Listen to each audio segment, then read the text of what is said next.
그래서 이제 첫 번째 오늘 하는 거의 주제가 갑자기 입자를 배우는데, 입자를 배우는 이유가 여기 써있는 것처럼 이제 지구상에 보통 우리가 어떤 물질이라고 부르는 애들은 다 뭘로 돼 있냐면 입자가 모여서 다 물질이 된단 말이에요.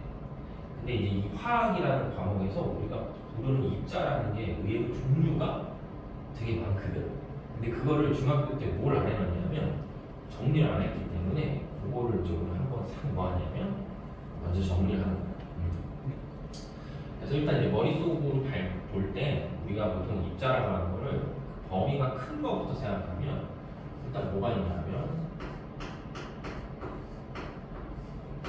분자라는 입자가 있어요. 그래서 보통 우리가 이제 자라고 부르는 애들은 다 뭐가 되냐면 화학에서 입자고, 그런 애들은 다 질량이 있어요. 그리고 뭐 할 수 있냐면 개수를 1개, 2개 이렇게 다 뭐 하냐면 셀 수 있는 거예요. 그죠? 그래서 첫 번째 이제 분자가 있고, 그 다음에 뭐가 있냐면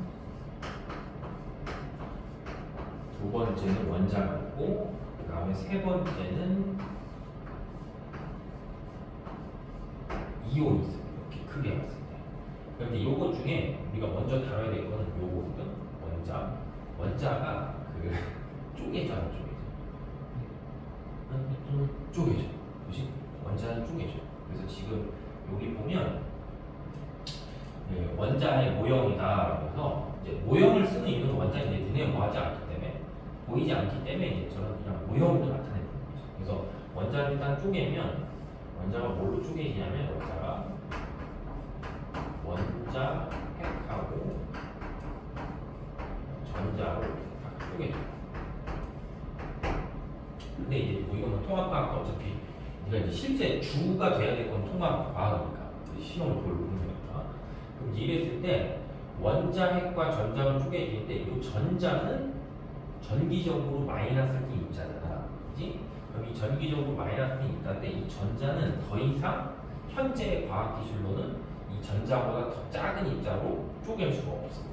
그래서 우리는 이제 더 이상 이렇게 쪼갤 수 없는 입자들을 뭐라고 부르냐면 이런 애들을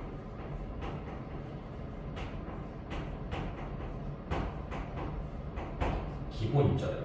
그래서 전자는 이제 기본 입자야. 자, 거기에다가 이제 다시 이제 뭐가 있냐면 원자 핵이 있는데, 지금 그림의 상황에서 봤을 때 이게 뭐다? 여기 원자 핵이거든. 근데 원자 핵이 다시 그림에서 보면 뭐하고 뭐로 되어 있기 때문에 양성자, 중성자로 되어 있거든. 그렇기 때문에 원자 핵도 또 뭐 된다고 생각하면 되는 거야. 원자 핵도 또 쪼갤 수 있고. 그래서 원자 핵도 또 쪼개면 원자 핵이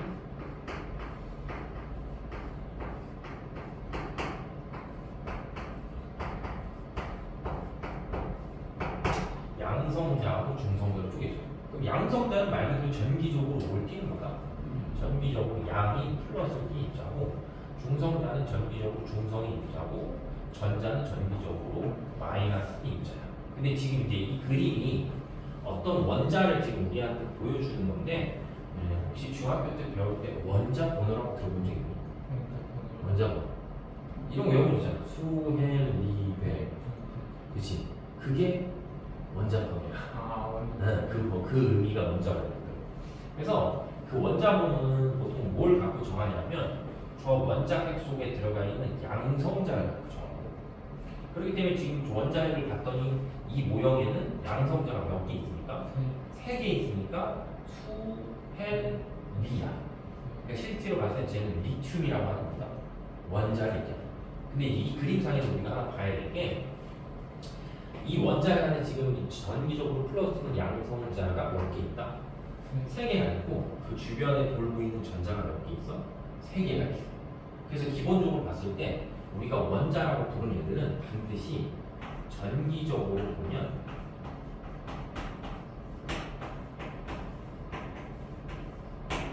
중성, 얘의 개수랑 얘의 개수가 항상 나오기 때문에 똑같아.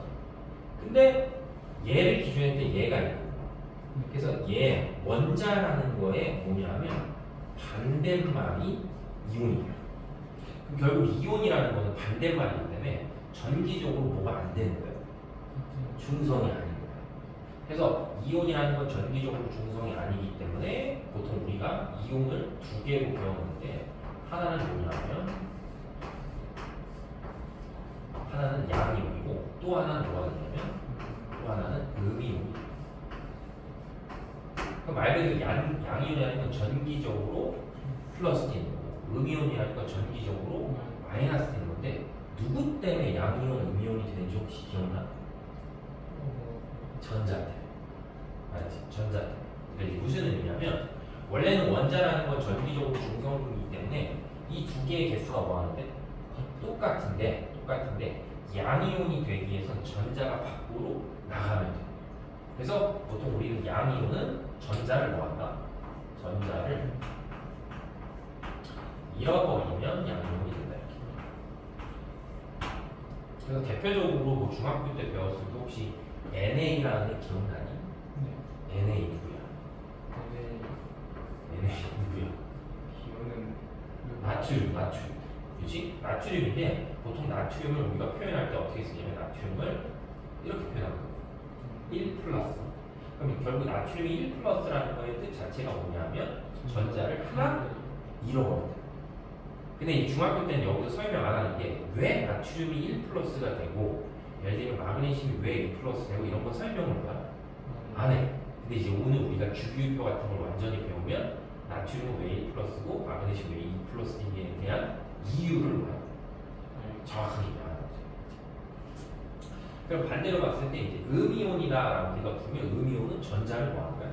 그렇지. 여러분 얘는 전자를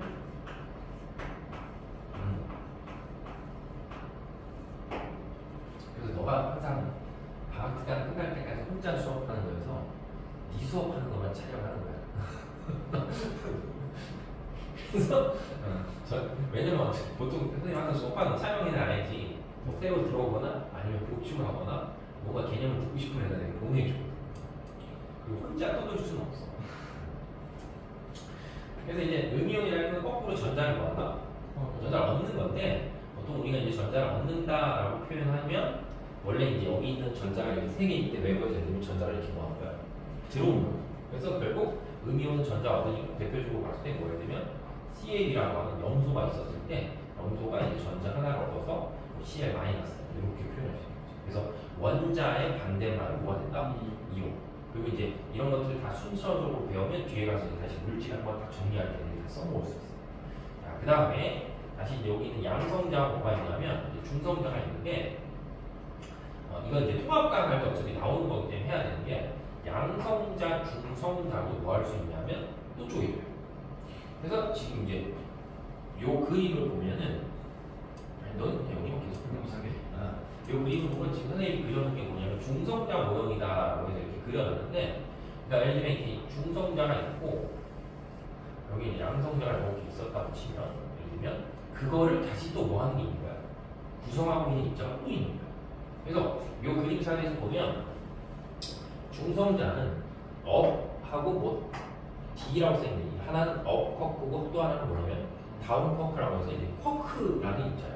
그래서 이제 중성자는 저 그림에서 보는 것처럼 업이라고 하는 쿼크 하나랑 다운이라고 하는 쿼크 몇 개가 두 개가 모여서 뭐가 되냐면 중성이 됩니다.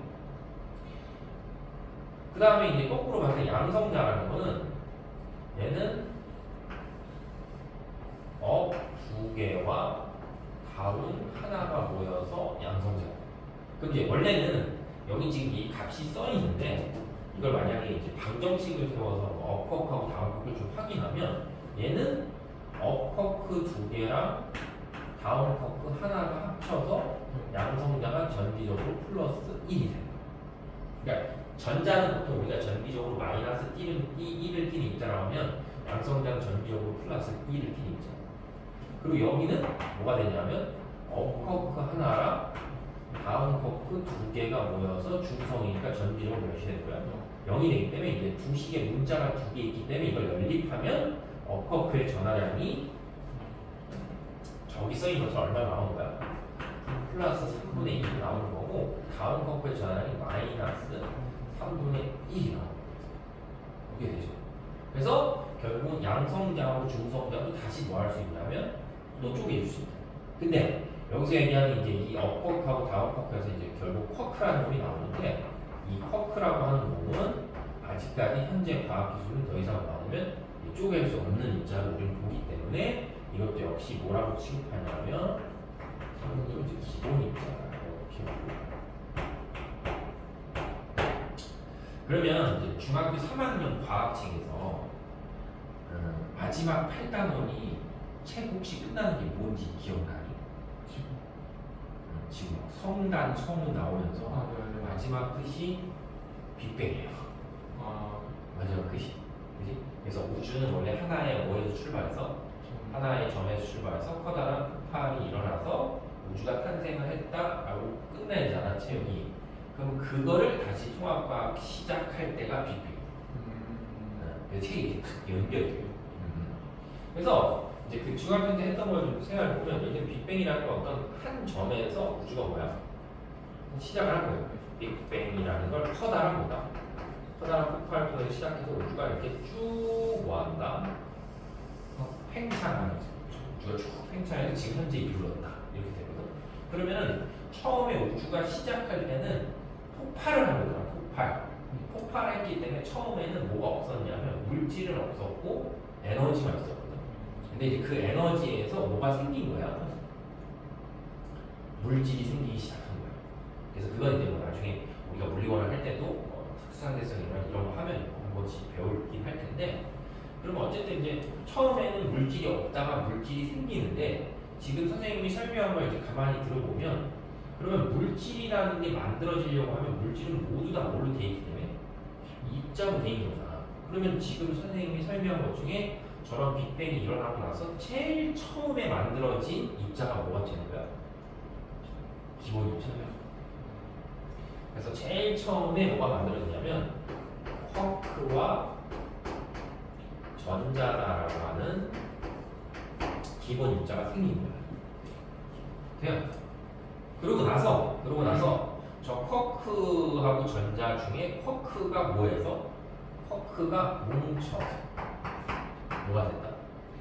양성자와 중성자가 되는 거야. 양성자와 중성자가 되는 거고, 그 다음에 다시 이 양성자하고 중성자들이 모여서 뭐가 되는 거야? 원자 핵이 되는 거고, 그 원자핵 주변을 전자가 막 이렇게 돌면 뭐가 된다? 그러면 원자가 생긴다. 그러면 원자가. 그리고 막 이제 이런 원자들이 모여서 이런 원자들이 모이면 어떤 성질을 갖고 있는 입자에 뭐가 된다? 분자가 된다. 스토리가 그렇게 가.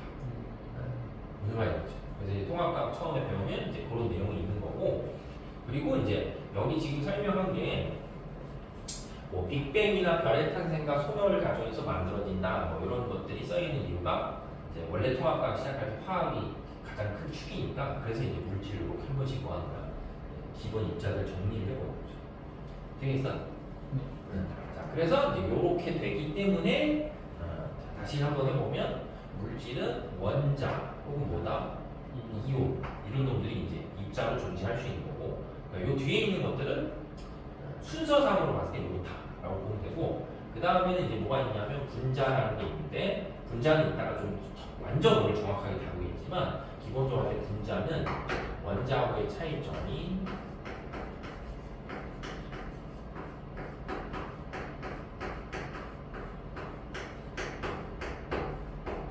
성질을 갖고 있는 제일 작은 입자가 보통 분자. 그러니까 이제 어떻게 생각하면 되냐면, 만약에 그 수소라는 물질이 있었다고 쳐. 그럼 보통 우리가 수소라는 물질을 화학식으로 쓰면 뭐야? 그러니까 만약에 수소라는 물질을 화학식으로 써봐요라고 했을 때 H라고 얘기하면, 그 H라는 건 수소의 원래 이름인 하이드로진의 제 첫 번째 H자를 따서 그냥 수소라는 물질을 기호로 나타낸 거야. 알았지?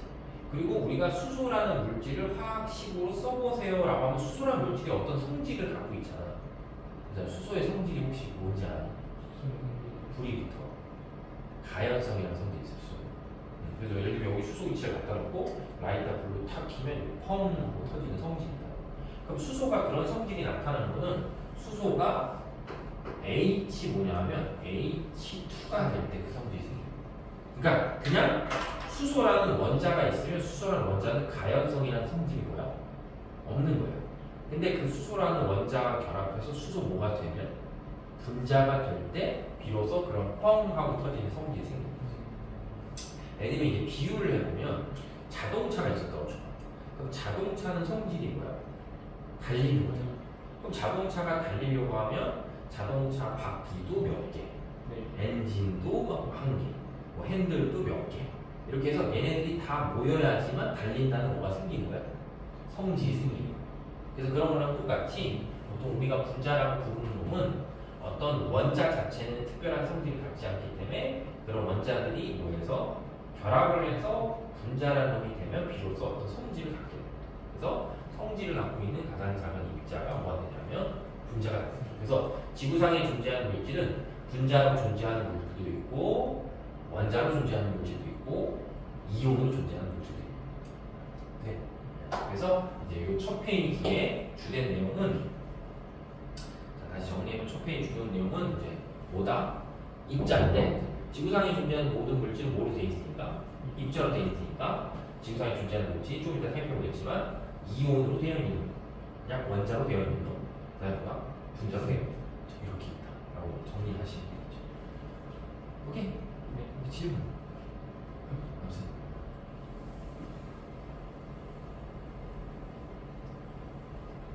물론 보진 않겠지만 혹시 이제 수업을 듣고 집에 가서 또 복습하고 싶으면 선생님이 어차피 영상을 찍으면 학원 블로그에 이렇게 다 올리거든.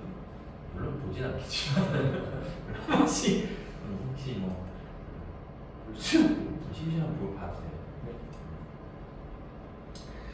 자, 그 다음에 이제 다음으로 넘어가면 이제 B번은 이제 여기 제목에 써 있는 것처럼 지구상에 존재하는 물질의 종류를 보는 거예요. 물질이 몇 종류가 있냐 이렇게. 그래서 선생님이 지금 이제 쭉 설명을 할 텐데 쭉 설명한 거를 털면 결국 머릿속에 요게 들어와 있습니다. 연애. 그렇죠? 그래서 예를 들어서 해볼게. 자, 예를 들어서 이제 시작이 뭐냐면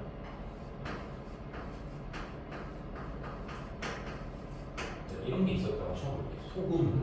그러면 이제 소금물은 보통 이제 소금하고 물하고 뭐하고가 섞여 있는 거죠.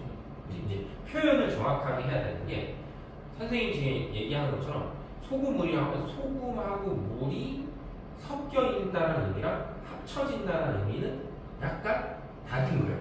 그러니까 정확한 의미로 치면 소금물이라면 소금하고 물이 원래의 성질을 유지하면서 뭐하는 거야? 그냥 단순히 섞여 있는 거예요. 근데 이제 보통 일상적인 용어로 쓸 때 소금물이라고 뭐 예를 들면 이걸 약간 과학적으로 바꾸면 어떻게 부를 수 있냐고 얘기를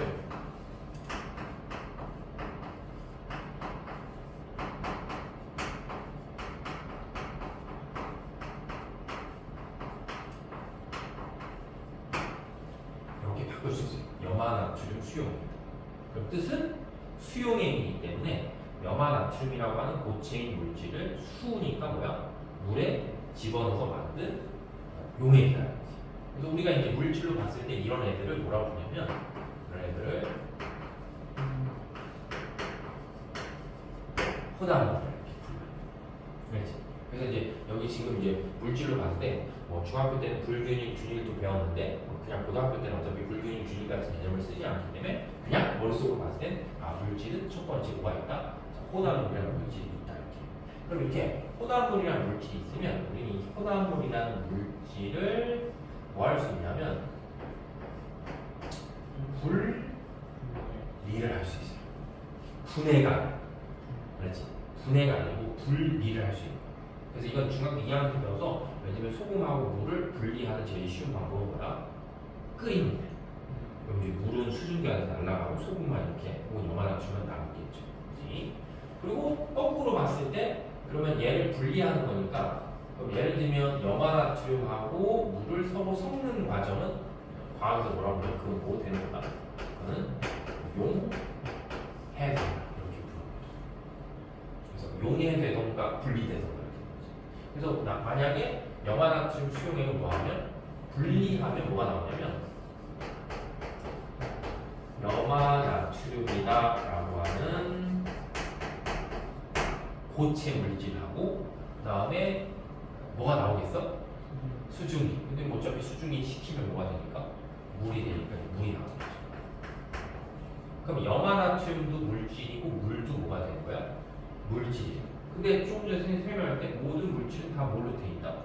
입자로 돼 있다. 그럼 만약에 염화나트륨이라고 하는 이런 고체가 있었다고 치죠. 이렇게 고체가 있고 그 다음에 뭐 물이라고 하는 이렇게 생긴 뭐가 있다. 액체가 있었다고 치면 모든 물질은 입자로 되어 있기 때문에 만약에 내가 저 염화나트륨이라는 고체를 볼 수 있다고 쳐요. 확대해서. 그럼 얘를 확대해서 내가 만약에 볼 수 있다라고 치면 뭐가 보여야 돼? 입자가 보여야 돼. 입자가. 근데 염화나트륨이라고 하는 물질은 나트륨이라고 하는 이온과 염화이온이라고 하는 이온과 다시 염화이온이라는 이온과 나트륨이라는 이온이 뭐 하는 거냐면 계속 결합하고 있는 거예요. 그러니까 결국은 염화나트륨이라는 건 아까 선생님이 설명했던 물질을 이루는 입자 중에 이온들이 모여서 만들어진 거야. 결합해서 만들어진 거야. 오케이. 그래서 우리는 염화나트륨과 같이 이렇게 양이온, 음이온에서 이온들이 결합한 물질이라서 이런 거를 이온들이 결합한 뭐라고 부르냐면 화합물이다. 이렇게. 이온들이 결합한 화합. 그래서 이온 결합 화합 이렇게 부르는 거지. 그래서 이제 우리가 통합과학에서 이제 혹은 화학을 시작할 때 기본적으로 배워야 될 게 이온 결합을 이제 배우는 거죠. 그래서 예. 자, 그 다음에 여기 이제 또 뭐가 있다? 물이 있는데 만약에 내가 물도 뭐 할 수 있냐면 확대해서 볼 수 있다라고 치면 여기도 물을 이루고 있는 뭐가 있어야 돼? 입자가 있어요.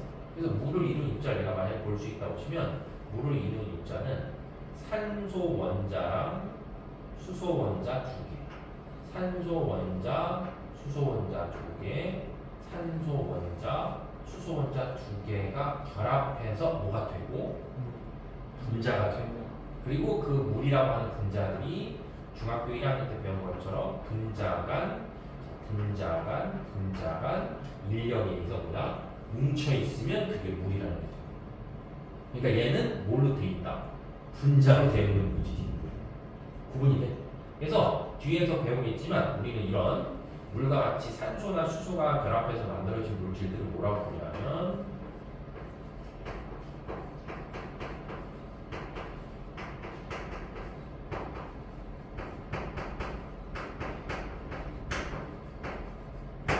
공유결합 화합입니다. 공유결합이 뭔지 뒤에서 배워요. 그래서 자연계에는 뭐다? 이온들이 결합한 화합물이다. 뭐다? 공유결합한 화합물들이 존재한다. 이렇게 생각하죠. 이거 이해됐어? 자, 그 다음에 이제 얘네들을 뭐 할 수 있냐면 얘네들을 이제 다시 분해할 수 있어. 얘는 뭐? 얘는 분리고 얘는 뭐 할까? 분해. 그래서 중학교에서 배웠지. 무슨 분해? 전기분해. 전기분해. 물 전기분해 이런 거 이제 기본적으로 나와. 그래서 물을 뭐 하면 분해. 그럼 반대로 봤을 때 물을 분해하면 무언가가 나오고 염화나트륨을 분해하면 뭔가가 나올 거 아니야. 그럼 거꾸로 봤을 때 분해의 반대말이 또 생길 거 아니야. 분해의 반대말은 뭐다? 결합이야. 그러니까 결국 분해의 반대말이 결합이니까 무언가가 결합해서 이게 되는 거고 무언가가 결합해서 이게 되는 거고 이것들이 다시 분해해서 무언가가 되는 거고 이것들이 다시 분해해서 무언가가 되는 거고 이렇게 되는 거지. 이렇게 돼요. 자, 그래서 이제 마지막으로 염화나트륨이라고 하는 물질을 뭐 하냐면 분해하면 최종적으로 할 때 뭐가 나오냐면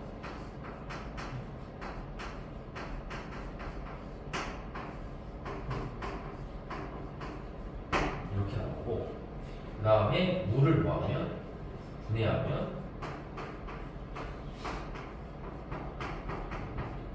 이렇게 나와요. 그러면 결국 얘도 물질이고 얘도 물질이고 얘도 물질이고 얘도 물질이고 근데 이 나트륨, 염소, 수소, 산소라고 하는 물질은 이제 더 이상 이거보다 작은 물질로 분해가 안 돼요. 알겠지? 그러니까는 염화나트륨은 나트륨 염소로 분해되고 물은 수소산소로 분해되는데 수소산소라는 물질이 예를 들면 수소가 수와 소로 떨어지는 게 아니라는 얘기야. 그럼 결국 이제 나트륨, 염소, 수소산소라는 물질은 더 이상 다른 물질로 분해가 되지 않기 때문에 우리가 이런 애들 뭐라고 부르냐면 이런 애들을 이렇게 부르는 원소. 좀 길게 얘기하면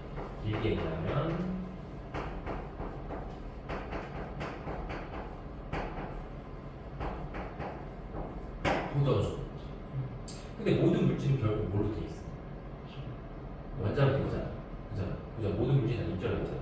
그러면 나트륨, 염소, 수소, 산소라고 하는 물질을 이루는 입자가 있을 거 아니야. 그래서 얘네들은 호전소 물질이기 때문에 다 뭐냐면 한 종류의 원자로만 되어 있다. 알겠지? 한 종류의. 얘네들은 한 종류가 아니지.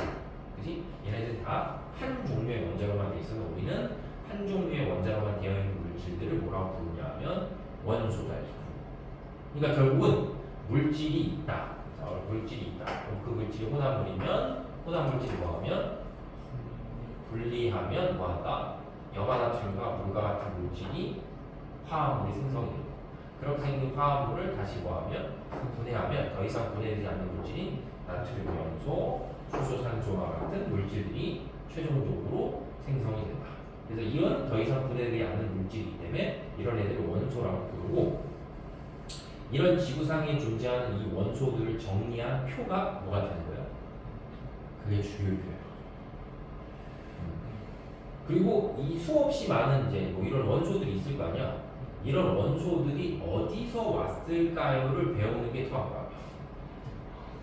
그래서 통합과학 처음에가 별의 탄생도 배우고 진화도 배우고 빅뱅도 배우는데 그걸 배우는 거의 주 목적은 다 그 별의 탄생과 진화나 빅뱅을 통해서 나트륨, 염소, 수소, 산소 이런 애들이 다 만들어지는 걸 배우는 거지. 그래서 화원에서는 그냥 통합과학을 그걸 배웠다라고 해서 이제 이런 근본적인 것들을 설명을 하요. 됐어요? 그래서 이렇게 해서 물질을 쫙 뭐 할 수 있냐면 분류를 할 수 있어요.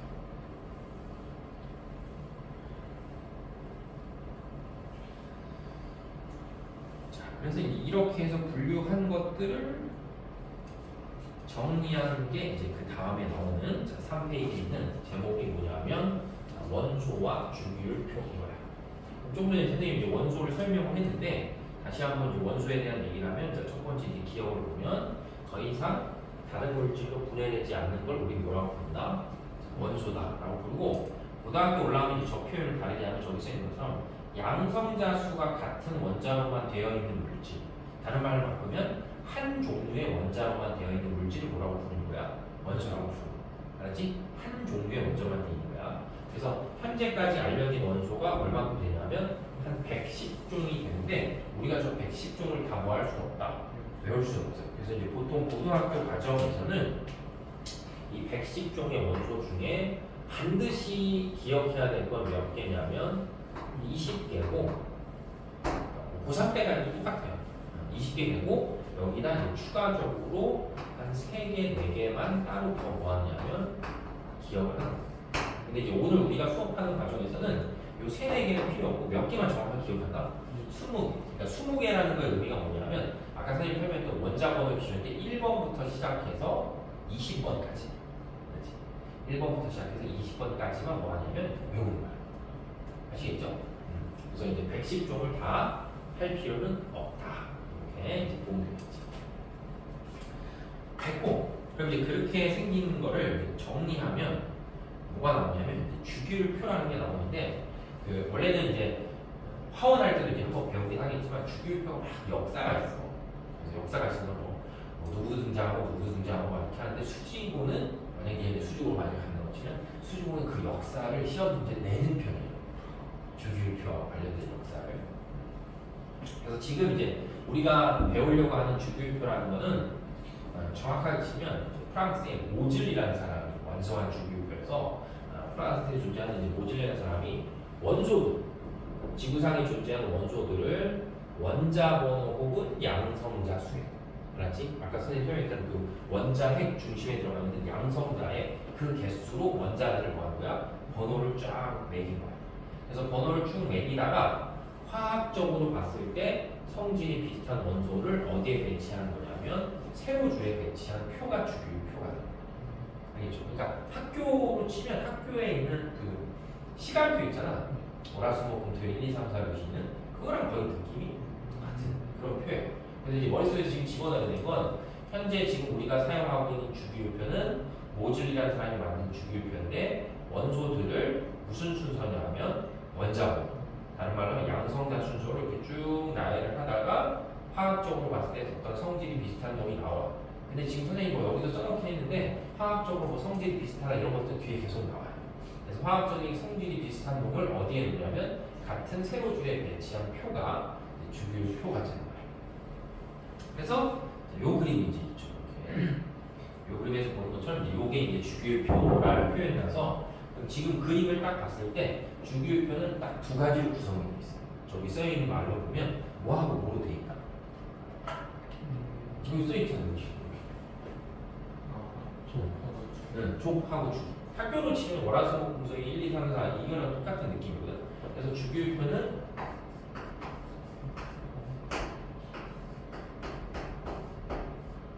족, 주기 이렇게 이제 구성이 되어 있는데 아까 좀 전에 얘기했처럼 원자번호 순서로 나열을 하다가 성질이 비슷한 놈이 있으면 그걸 같은 어디에 두는 거야?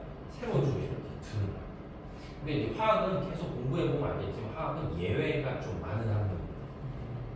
그래서 분명히 이렇게 있다고 막 순차적으로 잘 외웠는데 여긴 예외, 여긴 예외 이게 되게 많아. 그래서 애들이 화학을 별로 뭐하지 않냐면 좋아하지 않아. 어렵기도 어려운 건데 좋아하지 않고 그리고 이제 화학이 애들이 제일 싫어하는 이유는 보통 우리가 생명 같은 걸 배우잖아. 생명 같은 거 배우면 혹시 생명에서 어떤 단원이 제일 어려운지 아니? 그잖아. 근데 생명은 유전이 제일 어려운데 생명이 1단원, 2단원, 3단원, 4단원, 5단원으로 되어 있는데 4단원의 유전이 있고 1, 2, 3, 4단은 유전이 아니야. 그러니까 애들이 1단원 배우는데 생명 괜찮네? 2단원 배우는데 괜찮네? 3단원 배우는데 괜찮네? 이렇게 하거든. 그러다가 여기서 어려워져. 근데 화학은 시작이 이제 화원이 시작 1단원이 화학 식량과 뭘 그다음에 화학 반응 양적 관계인데 시작이 너무 어려워. 그러니까 시작이 너무 어려우니까 애들이 1단원 하다가 뭐 하는 거야? 포기하는 거야. 물리도 비슷해. 물리도 지금 우리가 지금 1단원 역학을 좀 해봤잖아. 물리도 역학 1단원이 제일 뭐하다. 제일 어려우니까 애들이 시작하다가 내 길이 좀 아닌 것 같다 이런 느낌이 많이 들어. 근데 이제 물리보다 화학이 조금 더 1단원이 뭐하다. 더 어려워. 그러니까 애들은 수리적 능력이 좋으면 빨리빨리 비례식 세워서 머릿속으로 세워서 몇 배 탁탁탁 해서 계산하면 화학이 좋아. 그러니까 계산력을 계산하는 걸 좋아하거나 뭐 논리나 그런 것들이 잘 갖춰진 애들이 화학을 하면 재밌어 하는데 우리는 그런 애들이 뭐 많지 않죠. 그래서 이제 화원은 해보면 알겠지만 일단 되게 어렵구나 이런 느낌이 들어요. 어쨌든 이제 주기율표를 보면 주기율표가 이제 족하고 뭐로 되어 있냐면 이렇게 주기로 되어 있어. 이제 먼저 보면 우리가 눈으로 확인해야 돼. 일단 주기율표상으로 봤을 때 족이 1족부터 시작해서 어디까지 있냐면 18족까지 존재해요. 그리고 이제 주기는 1주기부터 시작해서 정확하게 치면 7주기까지 있어. 근데 아직 이제 7주기가 완전히 완성이 된 게 아니어서 보통 이제 선생님 프린트에 그냥 6까지 써놨는데 시험 문제가 나올 때는 그냥 물어볼 수 있어요. 시험 문제가 나올 때는 족이 얼마냐 이렇게 물어보면 족은 1족부터 18족까지 있고 주기는 어떠냐? 주기는 1주기부터 7주기까지 있어요. 이렇게 되는 걸 자체로 물어볼 수 있다. 그래서 이제 이렇게 되는데 이제 우리는 지금 고등학교 1학년 포지션에 있고 고등학교 교육 과정이 있기 때문에 고등학교 교육 과정에서는 되게 많은 부분은 뭐야? 생략을 하는 거죠. 알죠? 그래서 일단 족이 1족부터 시작해서 몇 조까지 있는데 18조까지 있는데 요것 중에 3족부터 12족은 그냥 쓸게. 그냥 보통 우리가 이제 금속이라고 부르는데 그러니까 여기 지금 이 나라고 하는 영역 보이지? 이 나라고 하는 영역에 속해 있는 애들이 보통 금속이야. 금속이면서 이런 애들을 보통 뭐라고 하냐면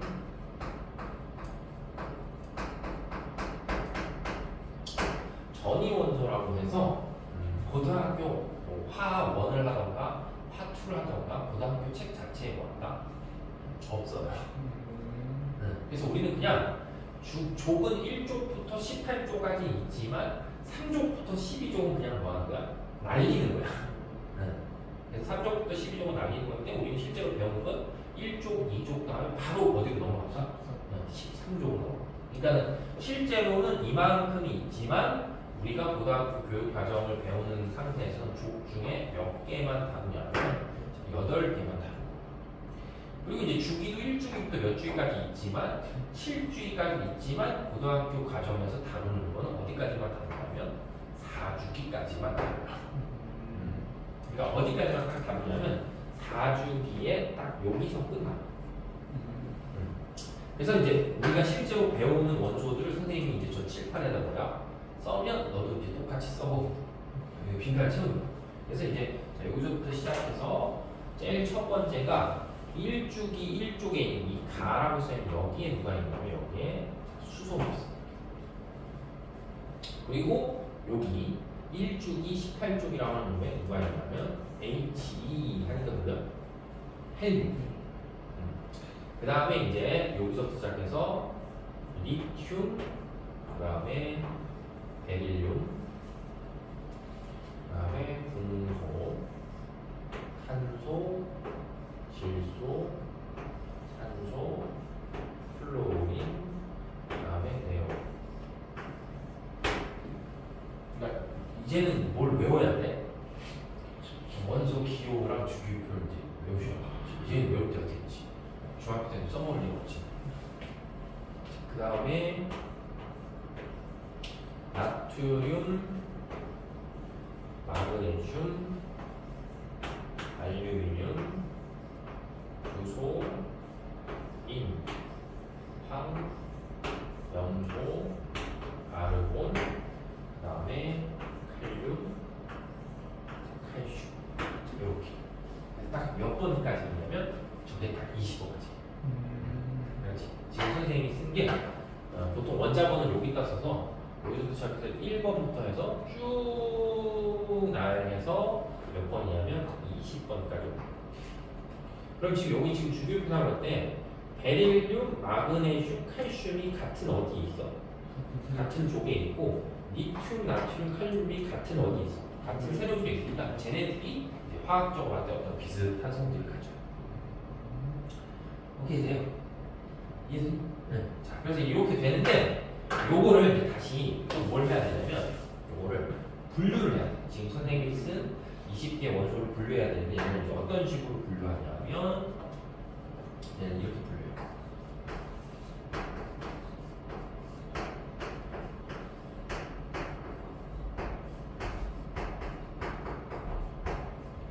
금속과 비금속. 금속과 비금속. 자, 그래서 동그라미 쳐보면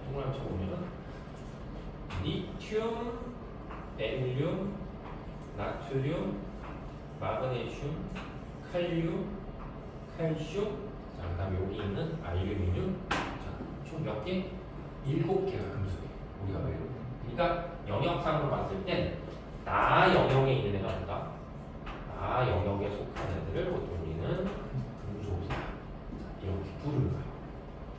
됐죠?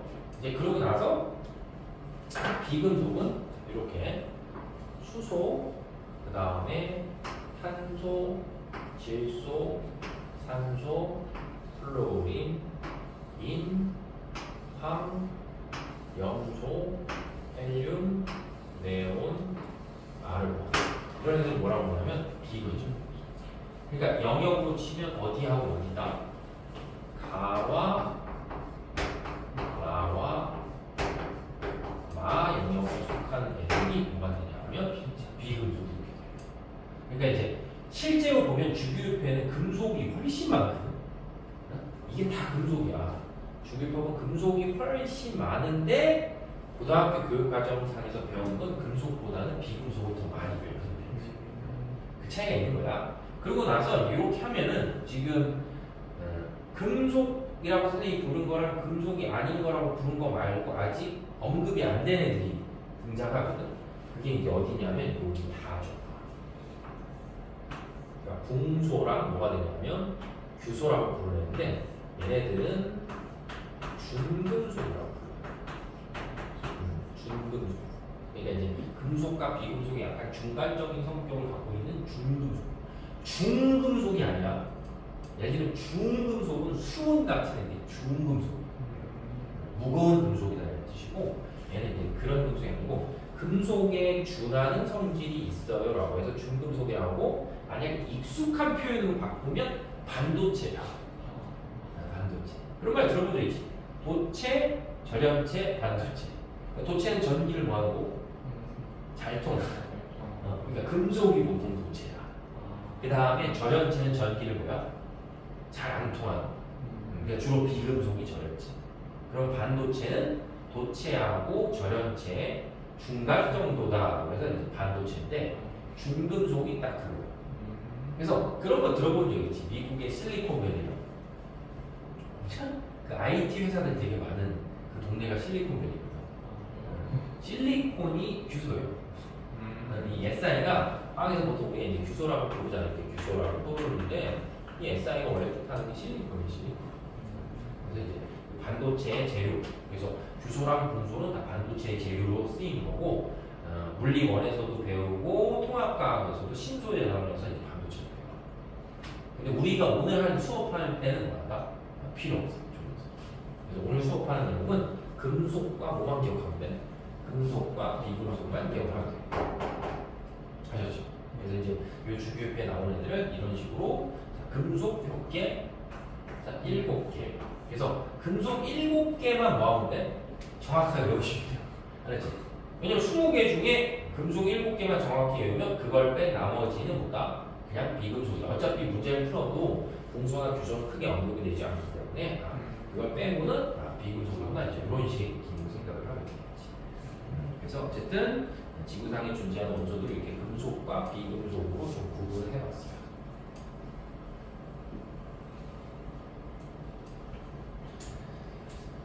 그 다음에 이제 다음 페이지로 넘어가면 이제 네 번째는 이제 지금 이제 금속과 비금속을 얘기했기 때문에 자 얘네들을 좀 비교하는 거죠. 간단하게. 그래서 첫 번째 일단 금속이라고 부르면 금속들은 주로 아까 주교육상으로 할 때 왼쪽과 가운데 있는 게 금속이고 그 다음에 이제 비금속이라고 우리가 부르는 애들은 주교육상으로 할 때 대부분 어디에 있냐면 대부분 오른쪽에 있는데 대부분이라는 말이 있기 때문에 뭐야?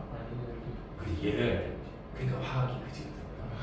그래서 여기서 이제 대부분인 이유가 수소가 어디 있었어?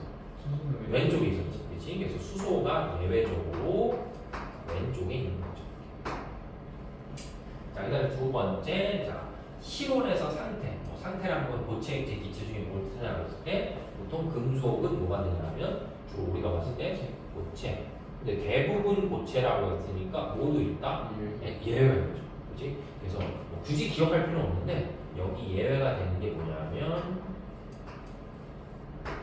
HG라고 해서 뭐다? 뭐 76cm HG라고 들어본 적 있지? 1기하고 그 수은 기둥이잖아. 수은 기둥. 그래서 저 HG의 뜻이 수은이죠. 수은은 금속이지만 실온에서 뭐다? 액체.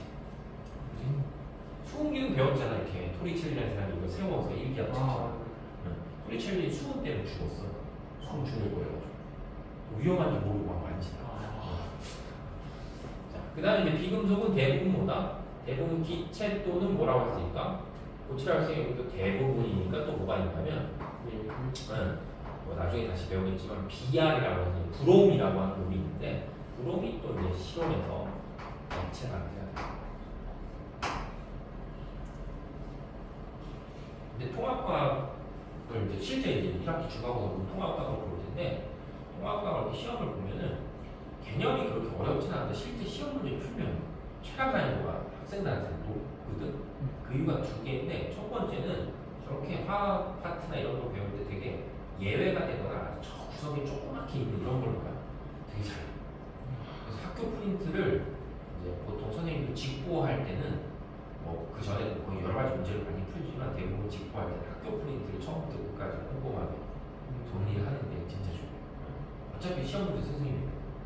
그리고 두 번째는 뭐냐면 그 중간고사 시험을 보면 우리가 이제 지금 배우는 이 화학 파트가 중간고사 시험 범위에 들어가 있는데 그게 화원과 내용이 이렇게 겹치고 그래서 시험 문제 그냥 화원을 1학년이다. 그러니까 수능 문제 같은 걸 내버리는 거지. 그러니까 어려워. 그래서 중학교 때 생각하고 중학교 때 과학 공부도 하듯이 공부하잖아.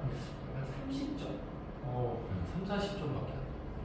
평균이 생각보다 되게 낮죠. 중학교 때 뭐 내신 시험 문제 봐봤자 대부분 학교가 거의 애들이 보면 평균이 한뭐 6, 70 정도 나거든. 수치고 시험 문제 되게 이상하게 하는 막 평균 막 물리 같은 경우는 38점 아니에요? 평균이요? 2학년에.